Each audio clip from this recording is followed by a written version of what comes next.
नमस्कार, आप देखना शुरू कर दिए हैं केबी न्यूज़। बिहार में विधानसभा चुनाव की सरगर्मी पूरी तरह चरम पर है। सभी राजनीतिक दल के प्रत्याशी मतदाताओं को अपने पक्ष में करने के लिए पूरी कोशिश में लगे हुए हैं। सभी प्रत्याशी डोर टू डोर संपर्क करने के साथ साथ नुक्कड़ सभा आयोजित कर भी लोगों को अपनी बात बता रहे हैं और अपने पक्ष में करने की पुरजोर कोशिश कर रहे हैं। आइए हम आज बात करते हैं बिहार में महत्वपूर्ण माने जाने वाले सहरसा विधानसभा क्षेत्र की।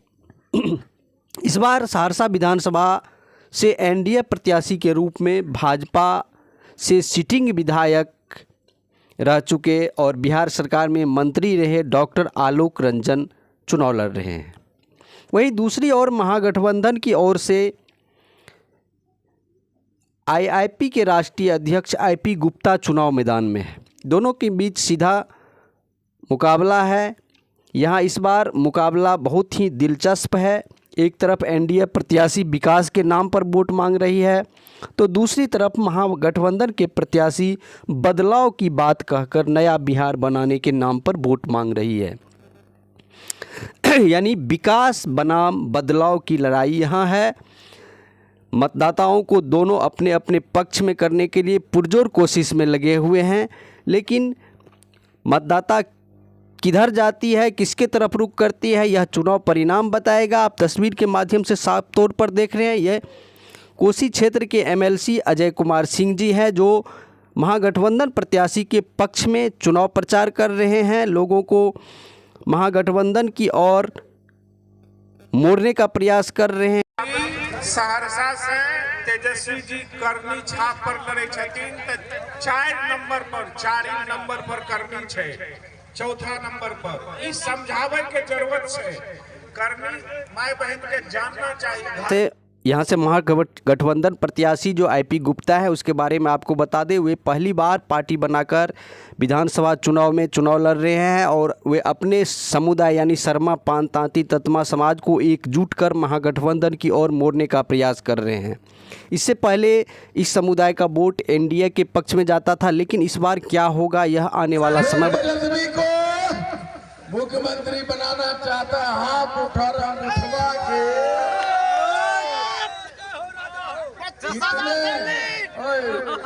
गुप्ता 50,000 से लीड करेगा सहरसा विधानसभा से। भैया बोले दे हो, कौन कौन दूध पीता है हाथ उठाए। जो दूध पीने वाला उसका अंगूठा मजबूत है कि नहीं। ये अंगूठा ऐसा दबाना है 4 नंबर पे। ईवीएम बोले रे भैया छोड़ दे, नहीं तेजस्वी निकलने वाला है। इसलिए कुछ भी नहीं, हमको पटना जाना है आज रात में और कल तेजस्वी यादव जी के साथ हेलीकॉप्टर पे उड़ के प्रचार करने के लिए जाना है। बार बार तेजस्वी जी हमको फोन करके बुला लेते हैं पटना और हम बोलते रहे भैया इलेक्शन लड़ने दीजिएगा कि नहीं दीजिएगा हमको सहरसा में। बार बार हमको हेलीकॉप्टर पे उड़ा रहे हैं। वो कहते हैं कि आप बिहार के लिए, बिहार को जिताने के लिए चुनाव लड़ रहे हैं और सहरसा वाला आपको जिताने के लिए चुनाव लड़ रहे हैं। एक ही आलाप, एक ही प्रयास, एक ही संघर्ष, एक ही सपना, तेजस्वी हो अपना, बने मुख्यमंत्री अपना। इसलिए करनी छाप पे 6 तारीख को सुबह 6 बजे बूथ पे लाइन लगाइए और वहीं ब्रश ले जाइए, वहीं खाना खाइए और जब तक करनी छाप पे पूरा वोट नहीं पड़ जाए तब तक वहां से आइए नहीं, तभी तेजस्वी मुख्यमंत्री बनेगा। आपको बता दें कि एनडीए प्रत्याशी डॉक्टर आलोक रंजन 2 बार सहरसा के विधायक रहे हैं और बिहार सरकार में मंत्री भी रह चुके हैं। इस बार फिर एनडीए उन पर भरोसा किया है और चुनाव मैदान में है।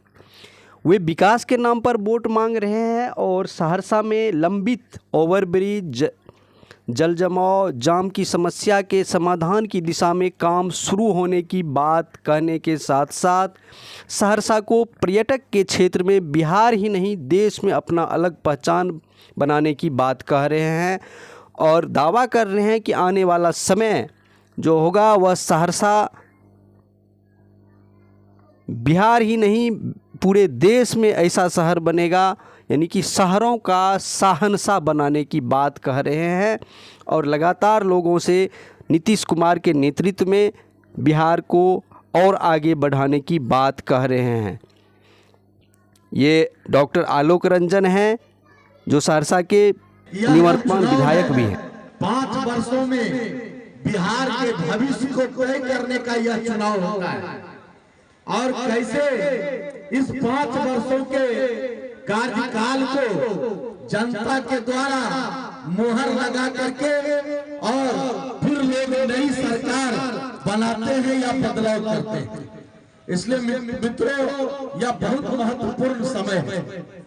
आप जब हम बात करते हैं इस बिहार के विकास की तो हमको बिहार के उस कालखंड की भी याद करना पड़ता है जब बिहार में 2005 से पहले जिस प्रकार का राज चल रहा था, हम सब लोग बिहार के लोग हताश हो गए थे, निराश हो गए थे। बिहार के लोग बाहर में अपने को बिहारी सुनने में उसको हर वक्त यह लगता था कि वह अपने को अपमानित महसूस करता था जब बिहार के बाहर जाते थे और बिहार के लोगों को बिहारी कह करके संबोधित करता था और जिस भाव से करता था लगता था कि बिहार का अपमान हो रहा। 5 से एनडीए की नीतीश कुमार जी की सरकार को बनाया और माननीय मुख्यमंत्री जी ने इस बिहार के विकास के लिए जब एक विश्वकर्मा के रूप में बिहार में खड़ा हुआ और लगातार आज 20 वर्षों से जिस प्रकार से माननीय मुख्यमंत्री जी इस बिहार को बनाने का काम कर रहे हैं, करने का काम कर रहे हैं, ये आपके सामने आप सोच नहीं सकते थे सहरसा के हॉस्पिटल में इलाज कराना न सड़क था, गड्ढा में सड़क दिखता था, हॉस्पिटल में कुत्ता दिखता था, डॉक्टर नहीं मिलता था, बिजली किसी घर में नहीं था, ना किसी को आवास था, ना शौचालय था, ना किसी को आप 6 बजे के बाद आप घर से बाहर निकल सकते थे।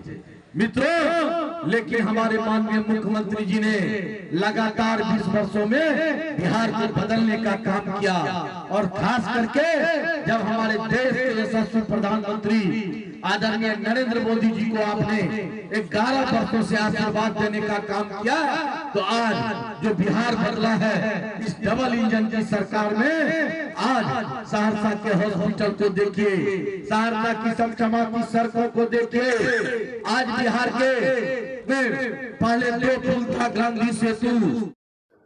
इस वीडियो के बारे में आपकी क्या राय है, कमेंट के माध्यम से हमें प्रतिक्रिया देने का प्रयास करेंगे और